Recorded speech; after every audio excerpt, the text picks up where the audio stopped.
welcome back to another vlog. We are getting ready to drain the oil. We gotta see the condition of this oil, see if there's any metal shavings in it, because we really don't know what's going on in the lower part of the engine.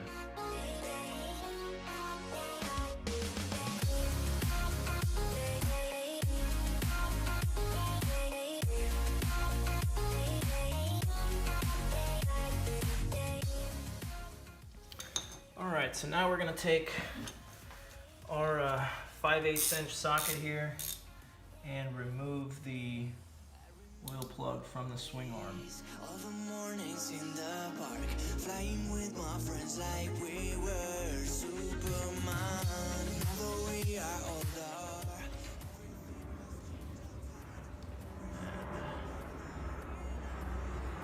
Kind of just sift through it here. So I'm seeing these little dust flecks, and that's just nope, that's more of that thread, I think. But you never like to see shavings in your oil, but without sending it out for a sample, it's really hard to know where it came from. So we still have to drain the oil in the primary, but we're going to take a break from that and start working on our wooden stand to support the engine as we begin to take the frame off.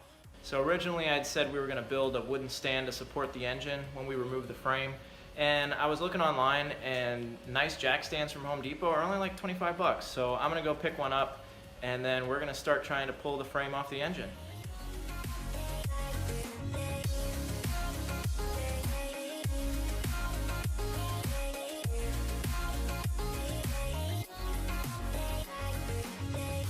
There's a lot of memories. I remember my first kiss was the day that I went skateboarding, Julie in the streets. I told her a story, singing with my first guitar. Alright, so we are ready to get started. I went ahead and picked up the 2-ton car jack, which we are going to be using instead of the wood blocks I started to put together yesterday. I'm going to go ahead and start pulling some more things off the bike, and when I'm at the point where it looks like the engine's going to need to be fully supported, we're going to remove the front end and the frame, then I'll install the car jack. Only have a fear to let the innocence behind. There's a place within, waiting for our work combined.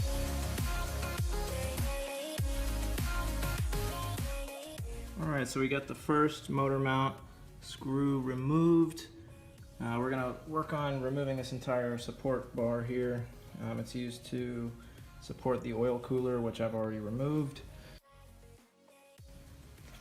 This support beam here is also going to get removed here. We want to get that completely out of the way because, as you can see, it's wrapped in with the exhaust system there. So if we tried to pull the frame off of the engine without removing the exhaust or that beam, we would run into some trouble.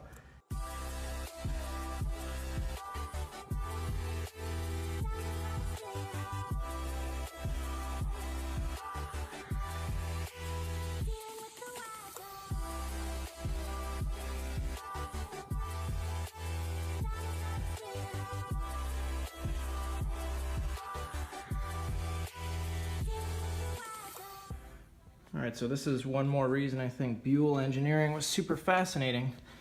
There was a motor mount right in here, and to remove that guy. And this piece was in the way, and they made it extremely easy to pop this out of the way so you can easily access the motor mount. Really like this, it's really neat.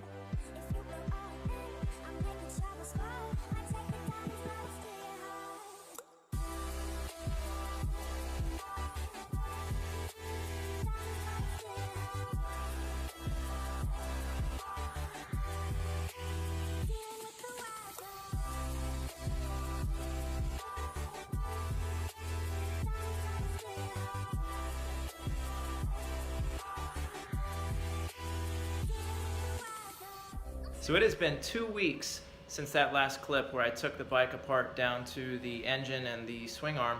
As you can see, I've got the rest of the bike sitting over here behind me next to the Triumph, and we have the engine, swing arm, and rear wheel right there. So now the plan is we need to build some sort of table or something to support this engine, because the little stand that I have it resting on right now has slowly been failing and the engine started to tip over. I came out in the garage this morning and the engine had actually tipped over to the point where the stand wasn't even supporting it anymore. So I've come up with a design for a little table that we're going to use to support the engine while we begin to take it apart. So I just got back from Home Depot, I got some wood, it's time to unload it and start building this support table.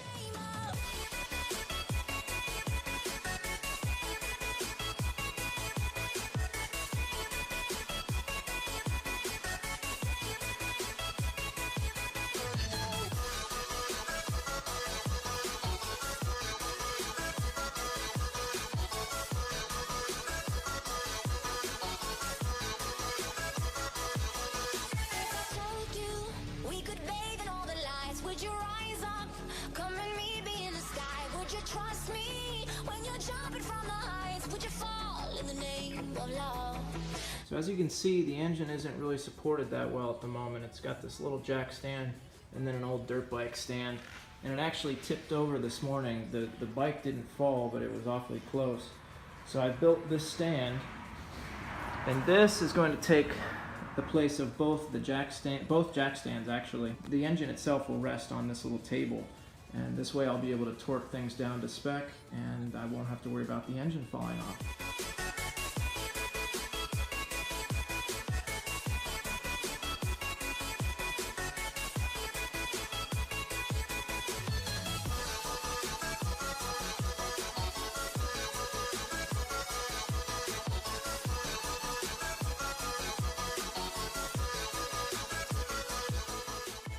Alright guys, so today was a success. As you can see behind me, we've got the new stand for the engine. We've got a nice level support now that I can use to start actually taking this engine apart, and I don't have to worry about it falling over, falling onto the ground. It's going to be nice and sturdy. And I may even use some tie straps to tie down the engine as well. We'll see. But for tonight, that's all I'm going to get done. Either tomorrow or maybe next weekend I'm going to start tearing into the engine. But for now, I'm going to go have some sushi. Alright guys, so I just received our gasket kit in the mail. Now, I've covered up my address so y'all can't see where I live, but let's carefully open this thing up and see what all came in the box. So, looks like it's well taken care of. This should be an OEM set, and it looks like it is. I'm going to very carefully, because these are gaskets, open this up. Wow. Very nice. This looks like the full set.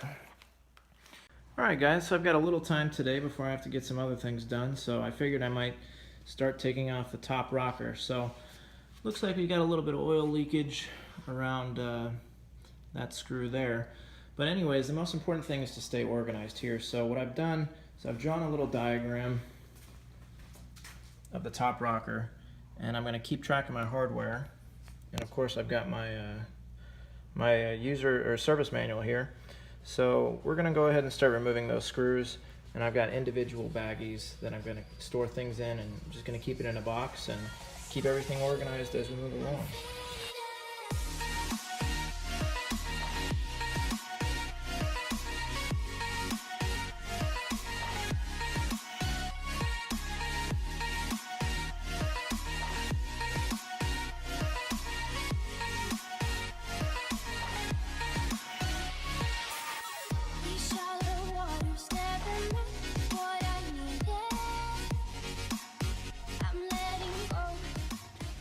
Alright, so after a little bit of wiggling, I was able to remove the rocker cover. I also used a little PB blast to break up some of the dirt and grime that was along the seam there, and it came right off. So this looks like it's in pretty good shape overall.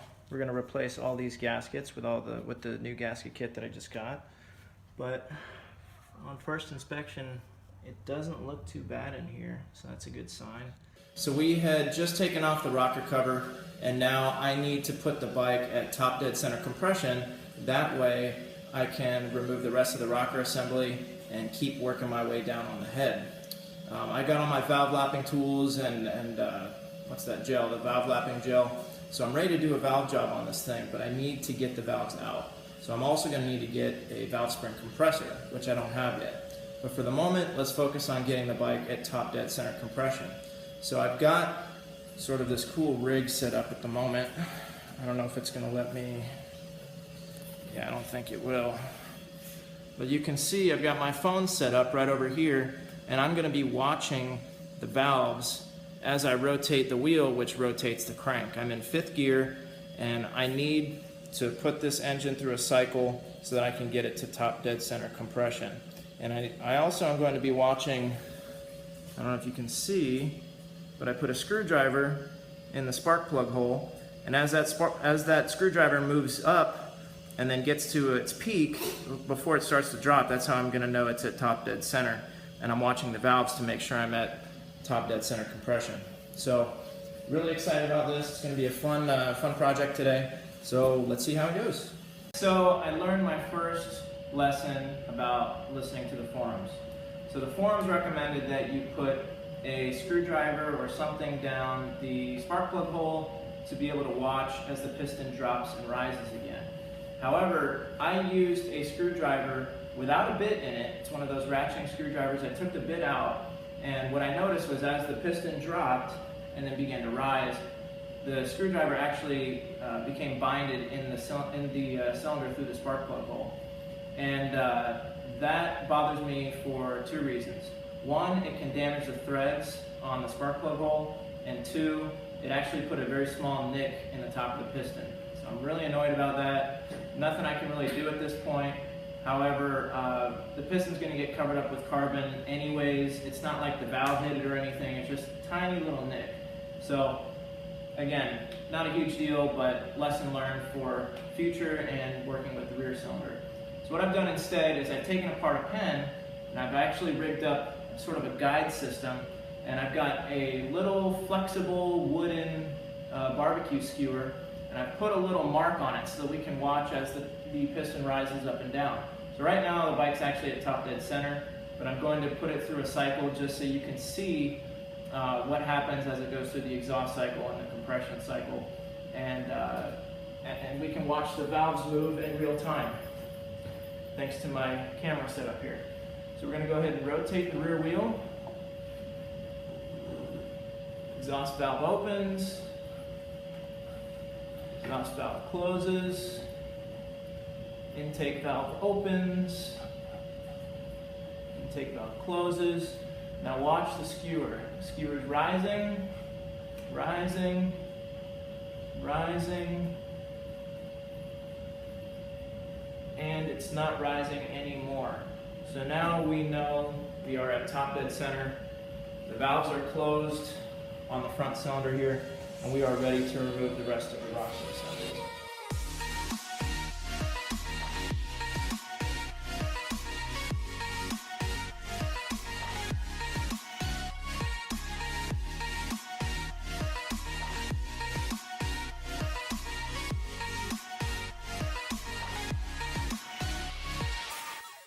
Okay. All right, so we removed the 4 bolts that's holding the cylinder head on, and there it is. Boom. The valve cutouts are just filled. I think that's a groove for the Yeah, valve. the valve relief, or whatever. Yeah, we can clean that off. Get that on camera. There we go.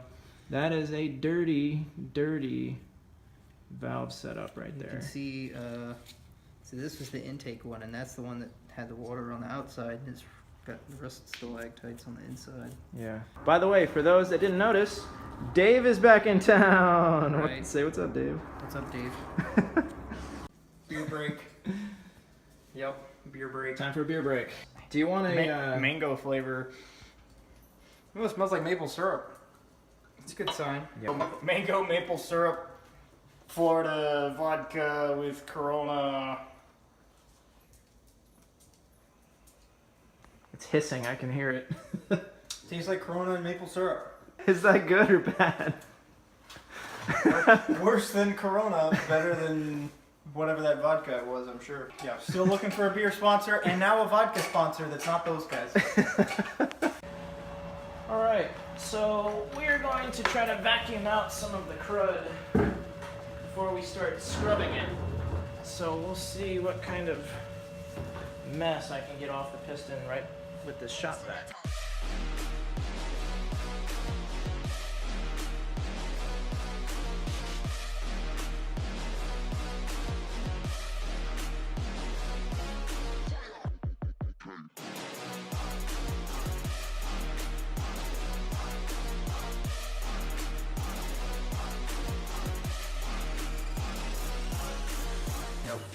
All right, Well, hang on. ready for this? Unless- Dave's breaking it. Hang on. Dave's breaking it. Oh shit! Dave's breaking it. Dude, Careful. it's so stiff. All right, now just hold it there, and I can get this off.